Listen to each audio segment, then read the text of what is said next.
Assalamualaikum warahmatullahi wabarakatuh.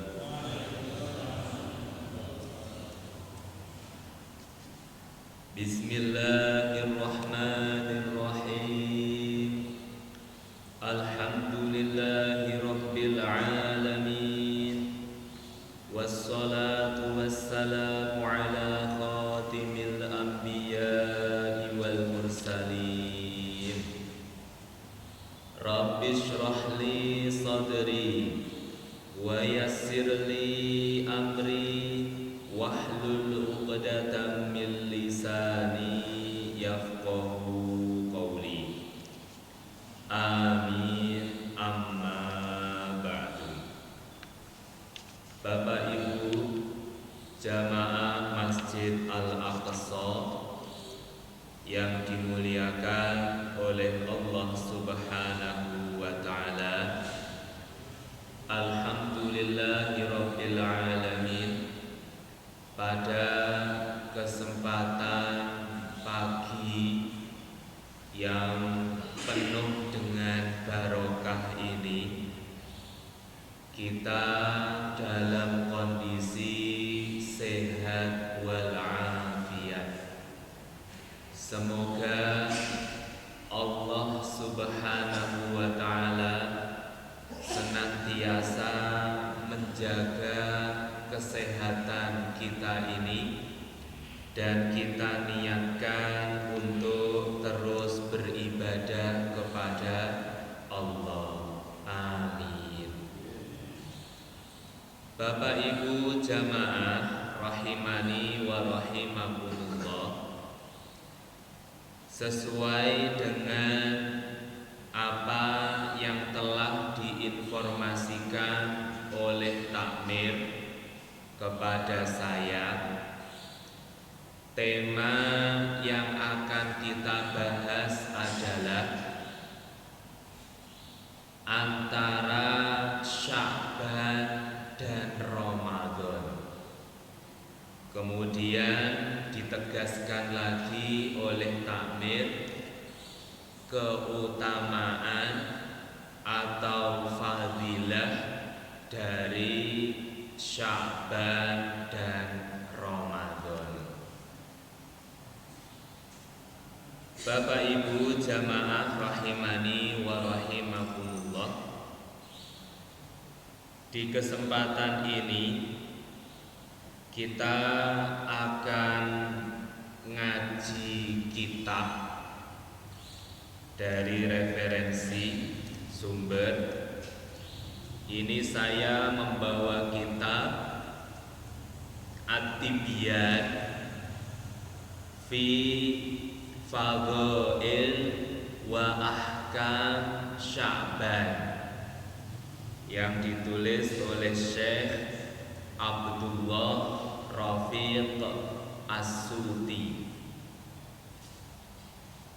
Dalam kitab ini secara fokus membahas tentang Sya'ban.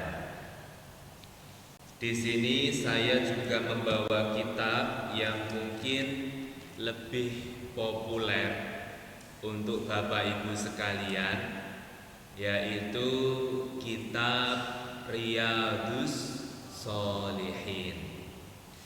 Di sini saya membawa syarahnya, penjelasannya, yaitu kitab Nuzhatul Muttaqin Syarah Riyadhus Shalihin, Dr.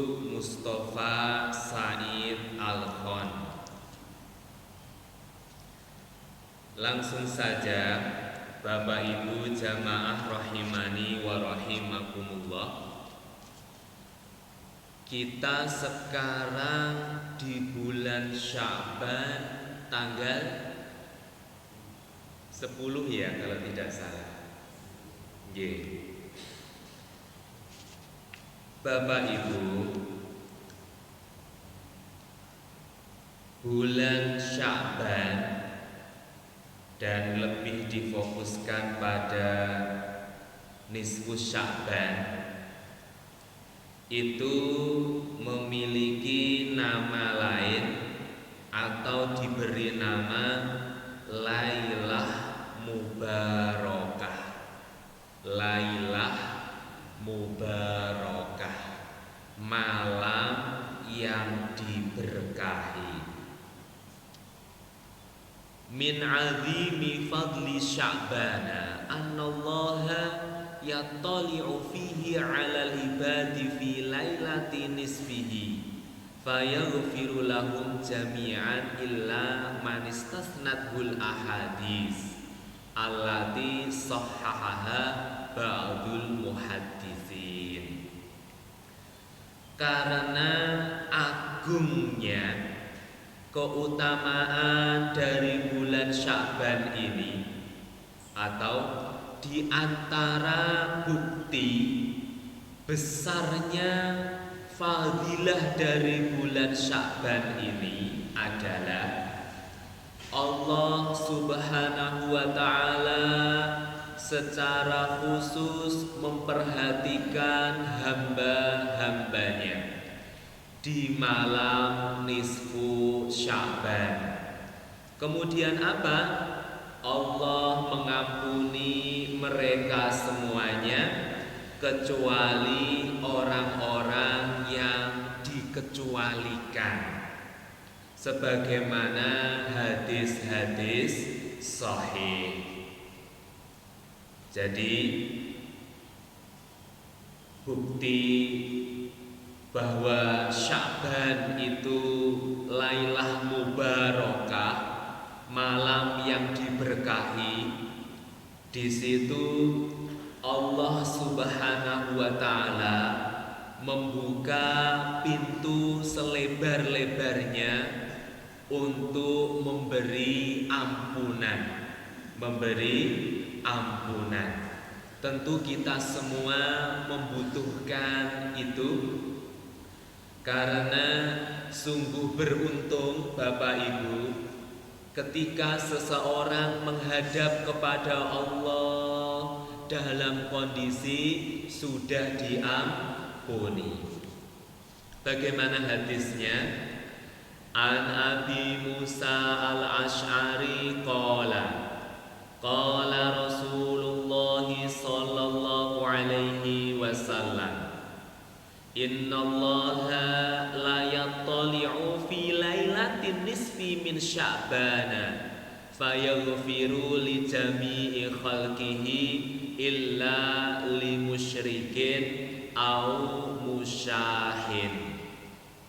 Dari Abu Musa al-Ash'ari radhiyallahu anhu berkata, Rasulullah sallallahu alaihi wasallam bersabda, sesungguhnya Allah melihat pada malam nisfu Sya'ban, kemudian Allah mengampuni semua makhluknya, semua manusia, semua hambanya, kecuali orang musyrik atau orang yang bersengketa, masih menyimpan rasa dendam terhadap saudaranya, masih bersiteru, masih berselisih paham. Di sini ditegaskan Allah akan mengampuni semuanya kecuali dua orang tadi. Kecuali berapa Bapak Ibu? Dua orang. Yang pertama, seseorang yang berbuat kesyirikan, menyekutukan Allah dan tidak segera bertaubat semasa dia masih hidup. Kalau dosa kesyirikan ini Bapak Ibu dibawa sampai meninggal dunia, maka innallaha la yaghfiru ayyushraka bihi wa yaghfiru ma duna dzalika liman yasha. Sesungguhnya Allah tidak akan mengampuni dosa syirik dan akan mengampuni dosa selainnya. Ini maksudnya apa? Ketika dia berbuat syirik, tidak segera bertaubat sampai datang ajal, sampai meninggal dunia belum sempat bertaubat, maka disinilah letak ayat tadi, tidak akan diampuni oleh Allah.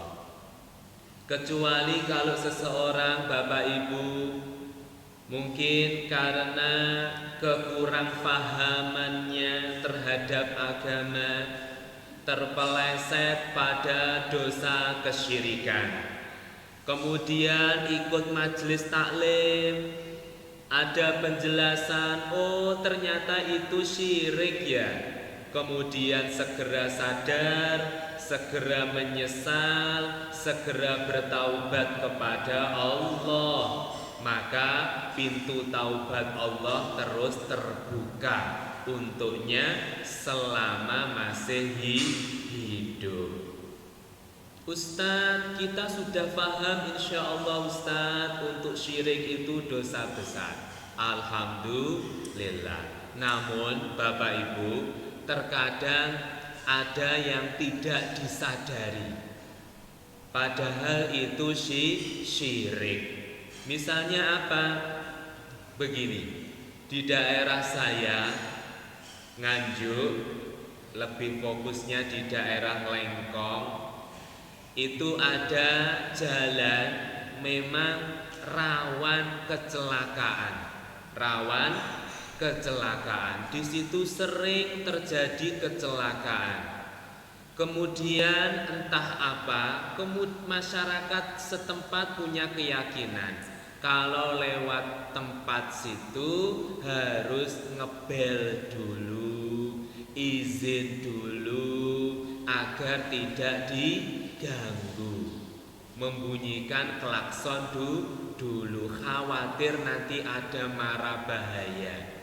Nah, padahal itu adalah kesyirikan. Dalam akidah yang benar, yang bisa mendatangkan manfaat, yang bisa menghindarkan bahaya, itu hanya Allah Subhanahu wa ta'ala. Cukuplah bagi kita yang memiliki tauhid, yang memiliki akidah, cukup untuk berlindung kepada Allah. Tidak perlu khawatir ini dan itu. Nah, itu. Jadi di sini pada bulan Sya'ban, secara khusus nisfu Sya'ban, Allah melimpahkan ampunan kecuali bagi orang syirik, berbuat syirik. Ini harus benar-benar kita hindari. Kecuali pula orang yang sulit memaafkan, atau boleh jadi dia yang menjadi sumber permasalahan, tidak segera meminta maaf. Nah, ini musyahin, ini juga terkecualikan dari ampunan Allah. Dalam riwayat yang lainnya, fayaghfiru lil mu'minin wa yumli lil kafirin wa yada'u ahlal hiqdi bihiqdihim hatta yada'u. Pada bulan Sya'ban pula, secara khusus nisfu Sya'ban, Allah mengampuni orang-orang mukmin. Alhamdulillah kita dalam kondisi mukmin. Mari kita jaga keimanan tersebut bagaimanapun kondisi kita, situasi kita, keadaan kita. Jangan sampai kita lepas keimanan tersebut. Itu adalah modal dasar bagi seorang hamba, seorang manusia untuk selamat menghadap kepada Allah. Apa? Kondisi keimanan, keislaman, jangan sampai ini dilepas. Di sini Allah mengampuni orang-orang mukmin dan memberi tangguh waktu, ditangguhkan, ditunggu untuk orang-orang kafir semasa masih hidup.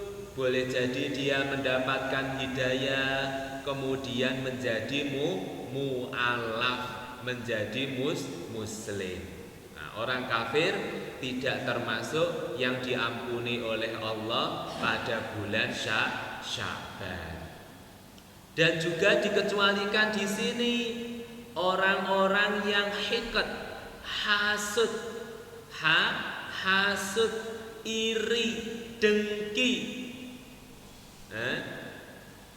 tidak qanaah, tidak ridho dengan apa yang dianugerahkan oleh Allah, malah melihat orang lain iri, bahkan mendoakan yang buruk untuk orang lain, berharap agar kenikmatan yang ada pada orang lain tersebut hilang. Ini hasud, hiqd. Nah, ini juga yang terkecualikan dari ampunan Allah. Ini maksudnya apa, Ustaz? Mari kita hindari itu semua. Dosa syirik kita hindari, dosa hasad, iri, dengki itu kita hindari. Karena itu sebagai penghalang maghfirah dari Allah. Bulan Sya'ban, bulan yang penuh barokah, di antaranya adalah ada banyak ampunan di situ. Itu dalam kitab At-Tibyan. Kita loncat sedikit pada kitab Nuzhatul Muttaqin ini.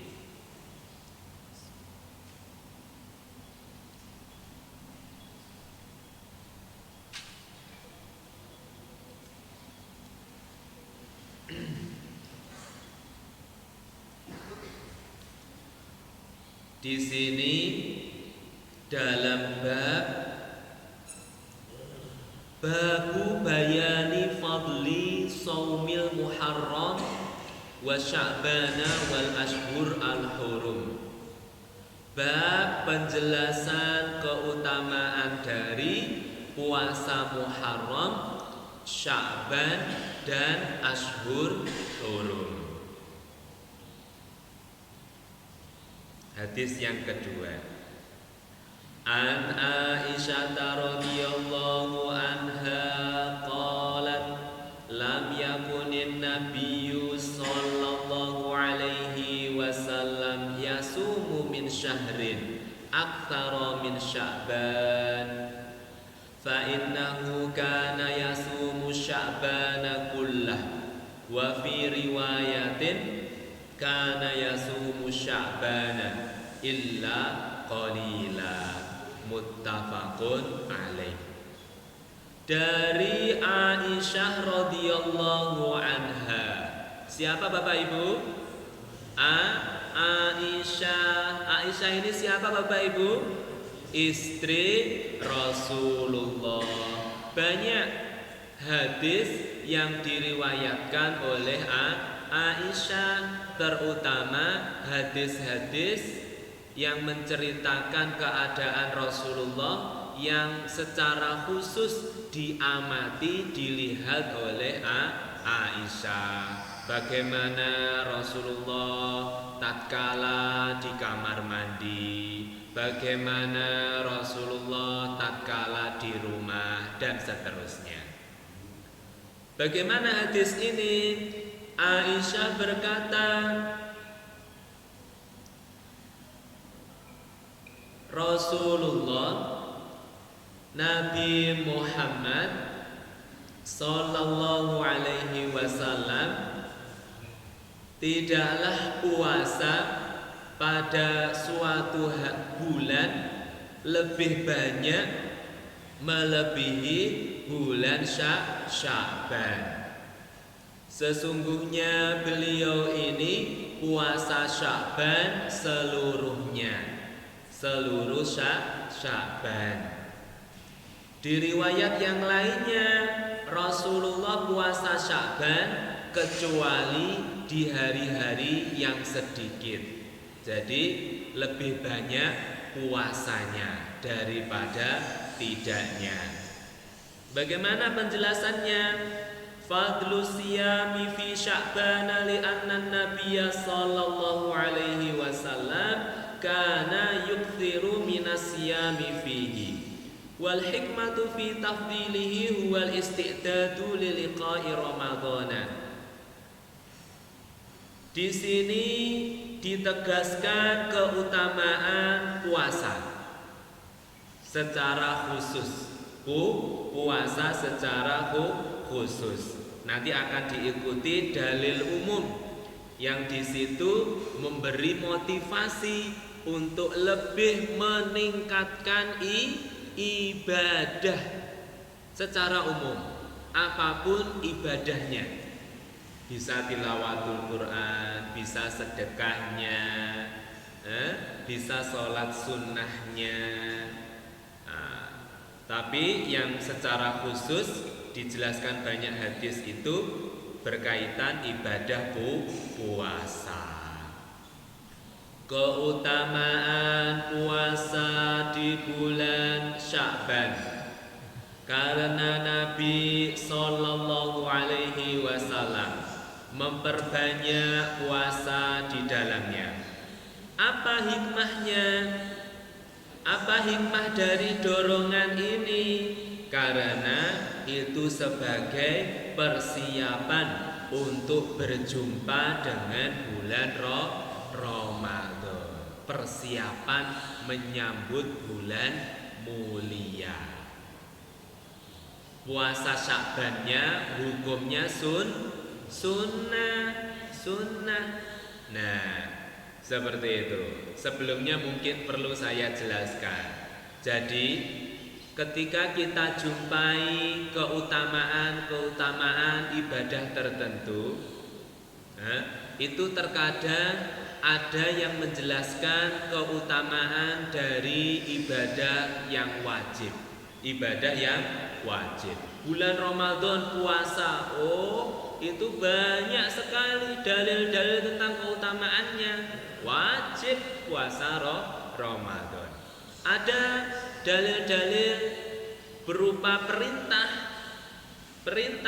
ayatnya, hadisnya itu redaksi bunyi kalimatnya perintah, menjelaskan keutamaan pula, namun hukumnya tidak sampai ke wajib, hanya sunnah saja. Nah, tentu dengan pembagian ini sunnah, ini wajib, tidak semua perintah itu wajib. Ini sebagai apa? Keringanan untuk umat Islam. Seorang muslim yang punya ghiroh kuat, fisiknya kuat, kemudian punya kesempatan, dia akan segera mengambil baik yang sunnah ataupun juga yang wajib. Yang wajib benar-benar harus diambil, yang sunnah pun dia usahakan untuk melakukannya. Fisiknya kuat, ada kesempatan. Untuk seseorang yang dalam kondisi fisik lemah misalnya, atau ada hal yang menghalangi dia, dia harus tetap yang wajib dia kerjakan. Dan ada hukum-hukum khusus kan di situ tentang puasa. Yang sunnah kalau memang tidak mampu bisa dialihkan pada ibadah-ibadah sunnah yang lainnya. Tidak mampu puasa, ditingkatkan zikirnya, ditingkatkan tilawatul Qur'annya, ditingkatkan sedekahnya. Itu.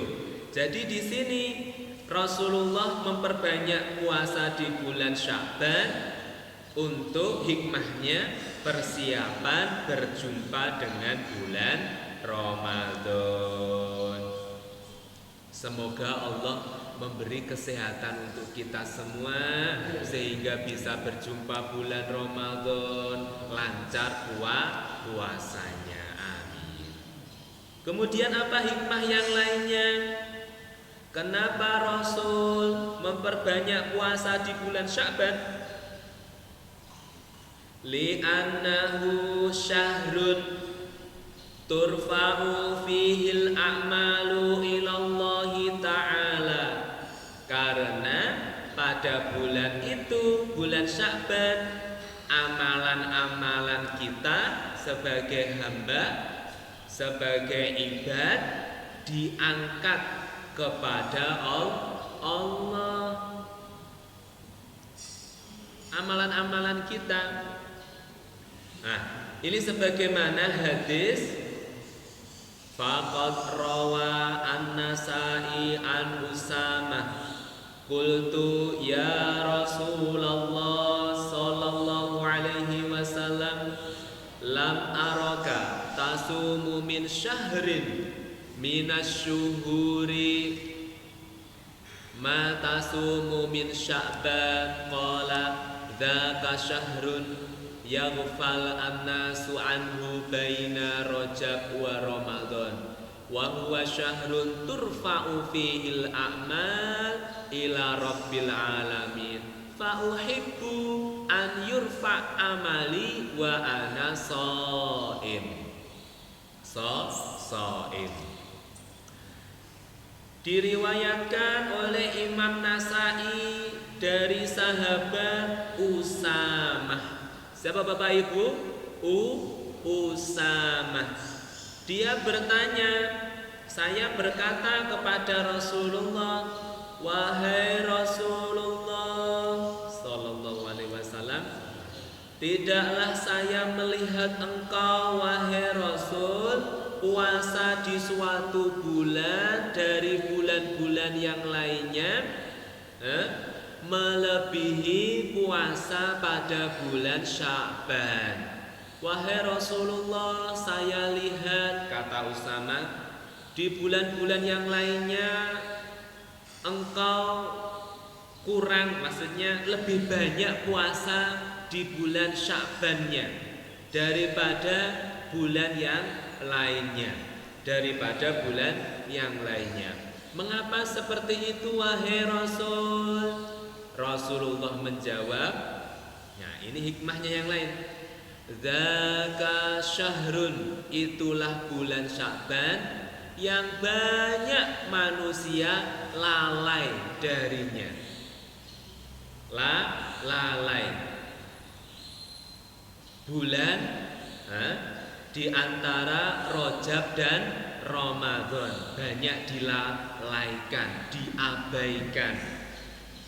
Dan itulah bulan Sya'ban, amalan-amalan diangkat kepada Rabb al-Alamin, Tuhan semesta alam, Allah. Amalan-amalan diangkat kepada Allah. Kemudian Rasulullah menambahi, saya ingin sekali ketika amalan saya diangkat kepada Allah, saya dalam kondisi puasa, dalam kondisi ketaatan. Sehingga catatan terakhir untuk bulan itu atau saat-saat amalan itu diangkat kepada Allah, oh ini orang lagi dalam kondisi puasa, dalam kondisi ketaatan. Nah, dari hadis ini Bapak Ibu, para ulama menegaskan ini menjadi motivasi bagi kita semua untuk apa? Untuk lebih meningkatkan